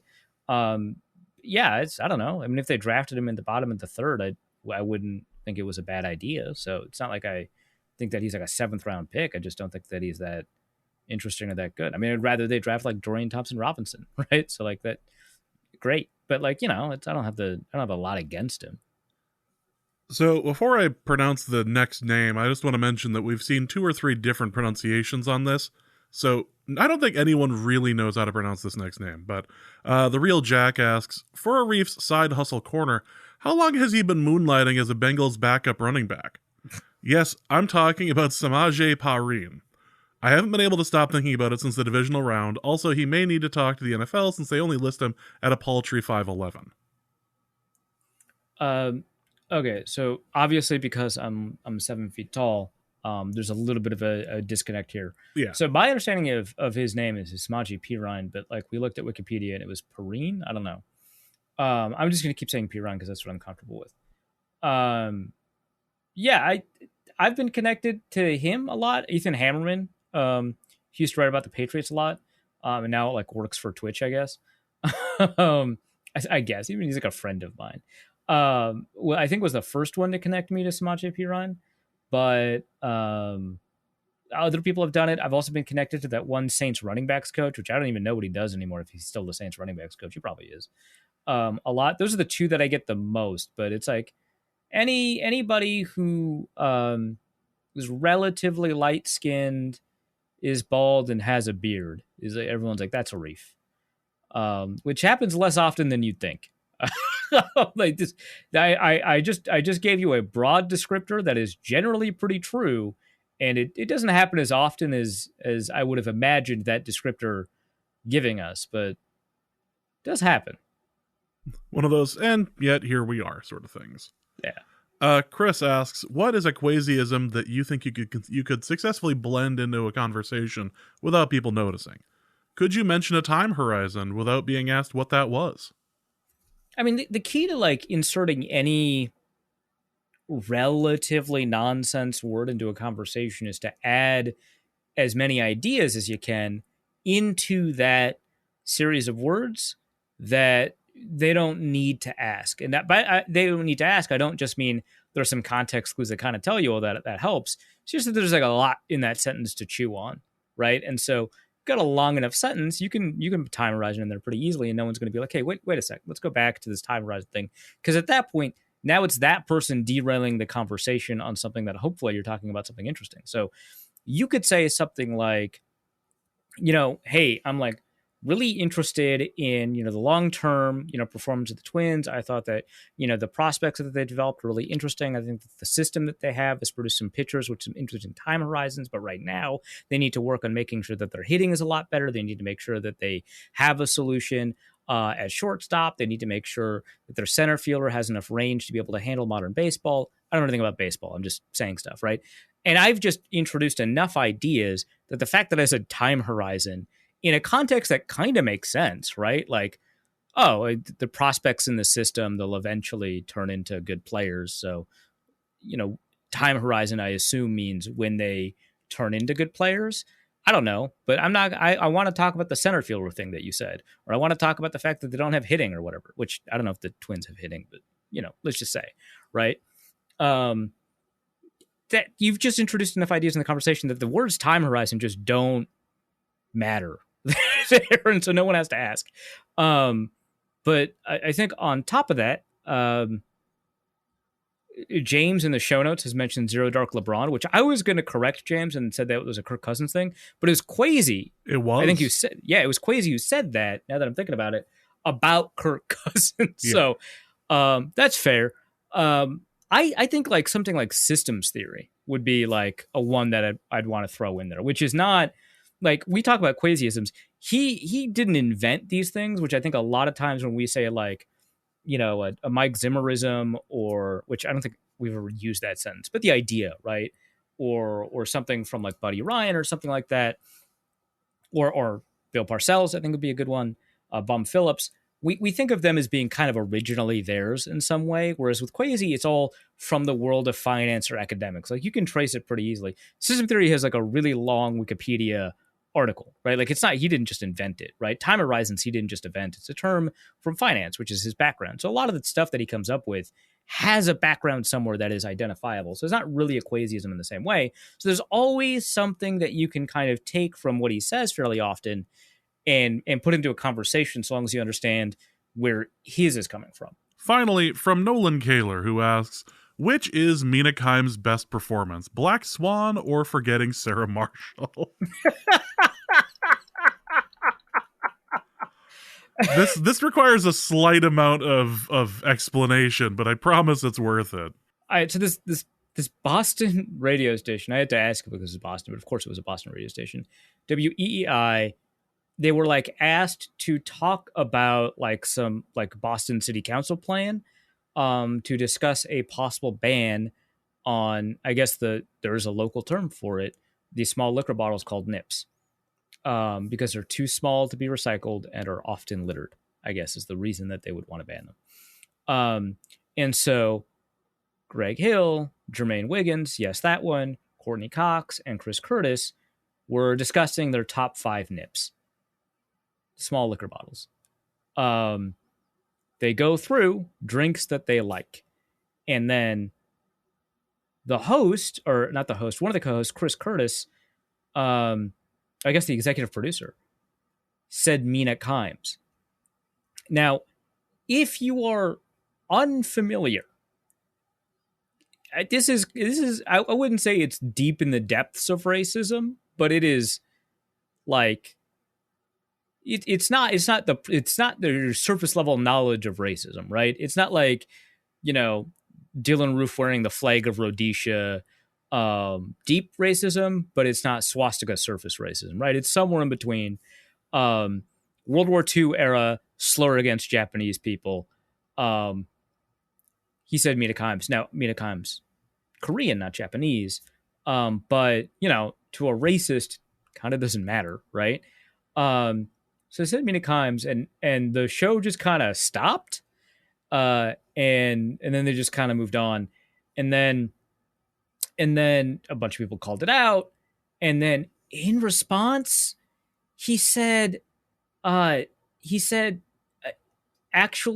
the corporate, I guess WEEI corporate said that he meant Mila Kunis, not Mina Kimes, which I don't understand that, but it just sounds sexist instead, unless again I'm missing something. So I don't like know why that's better, I guess, but that I guess it. And so in response, Mina Kimes just changed her profile picture to Mila Kunis, which was a phenomenal move. And then I guess Jason Whitlock got really upset about that because I don't think Mina Kimes actually talked about it. Like maybe like one tweet, and then Jason Whitlock had like 3 days of tweets about it. Whitlock went, well, I've got nothing to do for the next 3 days. I mean, that is true. He doesn't really have much going for him these days.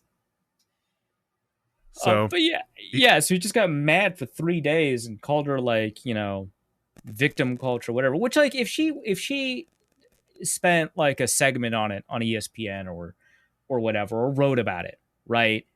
Totally justified, right? Like it's not like victim mentality. It's like we probably should get some racists out of here. We should. And the thing is, if you watch the clip, it's not as if like I thought. Like when I saw the text of it, I thought like, oh, he was being sexist. He could have been racist. He could have been sexist. None of these are necessarily better, right? But like knowing where someone's coming from is like, you know, one step into kind of figuring out the surface of it, right? But you hear it and it's like, yeah, the guy was absolutely being racist. There's no question. And he definitely meant Mina Kimes. But like, you know, if she like did something about it, like that totally, like we should not entertain racists. Like get them out of here, right? But like she didn't even do that. She did like one tweet maybe about it and then like change her profile picture to something really funny, like in response to corporate trying to protect this executive producer. And like Whitlock's like, yeah, she's playing victim. She won't stop talking about it. And it's like, who's not stopped talking about it, man? Anyway, the answer to this question, to me, is Forgetting Sarah Marshall. I like Black Swan. I don't know that I would characterize that as like an extraordinary acting performance from Mina Kimes. I would say that Mina did a lot better in Forgetting Sarah Marshall. Kind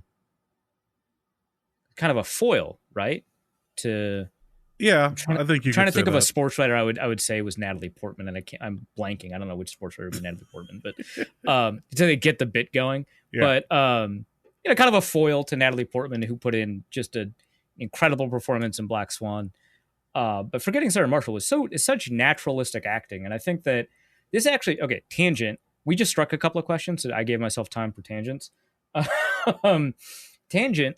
I remember. So I just finished watching Everything Everywhere All at Once, and it's a really great movie. I love yeah, that it's movie. a great movie. I think there is a risk that it could be overhyped for you and it falls flat for you. I don't think it's the greatest movie on the planet, but it's like a top 10 percentile movie. It's a really good movie, right? A lot of people are talking about it, so it's very easy to feel like your expectations might not be met. Whatever. I think that you should watch it, and I think that you would enjoy it a lot. I remember, so before I watched it, there were some people that were upset that Jamie Lee Curtis was the one that won Best Supporting Actress, right? And no one was upset that oh my gosh, my brain was like Crouching Tiger, because she played Crouching Tiger she played the female lead in Crouching Tiger, Hidden Dragon. I totally forgot her name. Michelle Yeoh. Now I'm looking up the rest of the cast so I can actually say this. Oh yeah, Stephanie Sue. That Stephanie Sue didn't get nominated and win Best Supporting Actress is actually Jamie Lee Curtis. And they got mad because Stephanie's character does more interesting stuff than Jamie Lee Curtis's character. And I actually don't think that that's true. She does more impactful stuff. She does more impressive stuff in the confines of the narrative. Interesting, maybe not true. And they're like, Jamie Lee Curtis plays an IRS agent, which if you watch the movie is actually not true. She plays a couple of roles. The nature of the movie is such that it makes sense that somebody would play a couple of roles.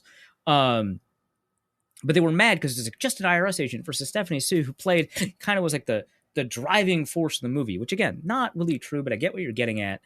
And I think that a lot of people generally, I don't think this is like a generational thing or a recent thing. I think this has generally been true for a while. Advocate or are more impressed by or more struck by acting performances that are unnatural in some way. Stephanie Sue has to play somebody who doesn't act like a human normally would over the course of a good chunk of that movie. Jamie Lee Curtis doesn't either. Very weird to just say she's just an IRS agent. By the way, the studio was the one who nominated Jamie Lee Curtis for that category, and they didn't want to split the vote between her and Stephanie. And I think Jamie Lee Curtis had a quote unquote better performance. I don't want to knock Stephanie's performance in that one. But I think that you take a look at a performance like Forgetting Sarah Marshall, right? No one is acting out of the ordinary, right? But I think to make a character like really believable and make the narrative come alive and, you know, work with all of the elements of a set, and it takes a level of acting skill that I think gets kind of lost in the shuffle. And I know that Dustin Hoffman has talked about this because I remember watching with Mark Wahlberg and Lily Tomlin, and gosh, I'm just going to Google this: Dustin Hoffman, Mark Wahlberg.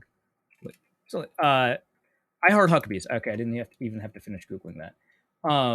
Was talking about working with the camera and knowing how the camera is like naturally framed in order to make all of the acting choices have the most impact. And those are like really small things. And Dustin Hoffman does not play that many characters who do that many extraordinary things or play completely out of your natural character or a natural human. But it's actually really hard, I think, to do that in a way that builds chemistry and sells the narrative and delivers comedic punchlines and works with all the timing and, you know, fits all the blocking of the set.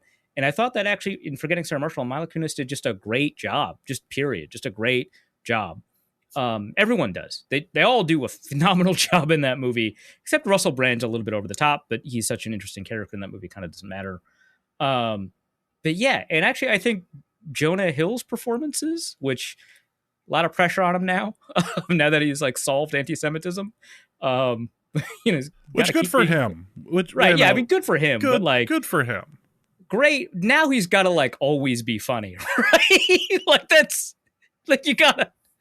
But I think Jonah Hill's actually really good at that. Like he's a great comedic actor. Obviously, it's a strength, but I think that he's really good at just playing a guy. And it's kind of hard to play a guy. And that's actually, Brad Pitt's really good at playing a guy. Like, obviously, he's always going to be like a handsome lead or whatever, but he's really good at playing a guy. So, I don't know. I think it was a Bill Hader roast of someone where he came out and he was talking about Jonah Hill, and he was talking about Seth Rogen? Yeah, Seth Rogen. Being like, people ask me all the time, do we really need two of you?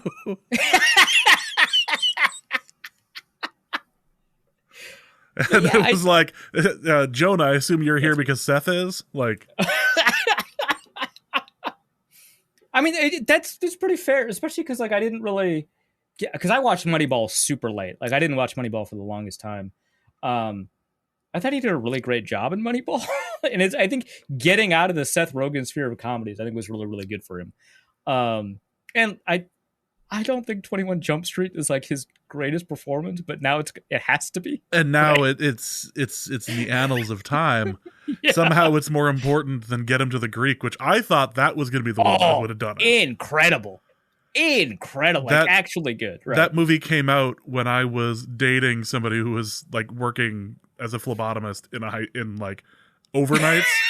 And so as somebody who was going to school for recording and like music and like A&R stuff, that movie hit a little too close to home. That's fair. Anyway, I like acting performances where you nail being a guy. It's tough. I think Mila Kunis nails being a guy. Just a guy. Perfect. I'm always...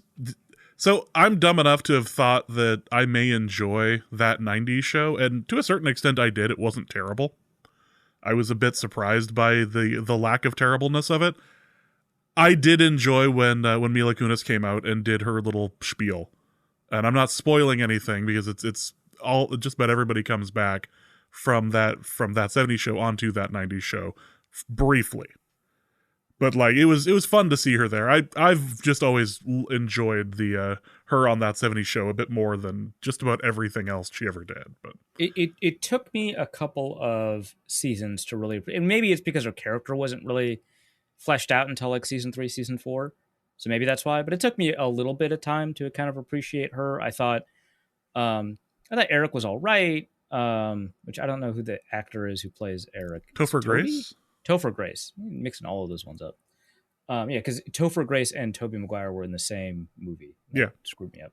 I don't know who plays Donna, but she does pretty well. Laura, and the last name escapes me, yeah. Yeah.